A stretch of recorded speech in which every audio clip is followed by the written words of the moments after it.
ാറ്റുപേട്ട നടക്കൽ എന്ന് പറയുന്ന സ്ഥലത്ത് ഒരു കെട്ടിടത്തിൽ ഈ കേരളം മുഴുവൻ കത്തിക്കാൻ മാത്രമുള്ള സ്ഫോടവസ്തുക്കൾ പോലീസ് പിടിച്ചിരിക്കുക. കേരളം മുഴുവൻ കത്തിക്കാൻ മാത്രമുണ്ട് സ്ഫോടവസ്തുക്കളാണ്. അതെവിടെ കത്തിക്കാനാണെന്നൊക്കെ എനിക്കറിയാം. അതിൻ്റെ വിശദാംശം ഞാൻ ഇവിടെ കിടക്കുന്നില്ല.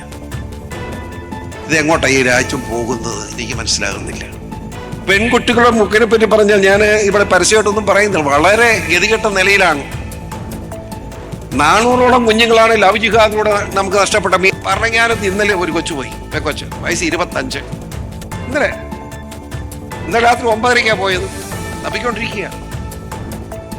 ഞാൻ ചോദിക്കട്ടെ, 25 വയസ്സുവരെ ആ പെൺകുച്ചിനെ പിടിച്ചു വെച്ചാൽ അപ്പനിട്ട് അടി കൊടുക്കണ്ടേ? എന്നാ അതിനെ കെട്ടിച്ചുവിടാഞ്ഞ്?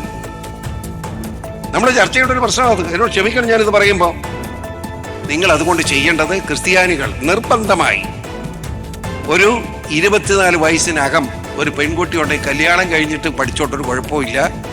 അത് ക്രൈസ്തവ സമൂഹം പ്രത്യേകം ശ്രദ്ധിക്കണം എന്ന് മാത്രം ഞാൻ അപേക്ഷിക്കുന്നു.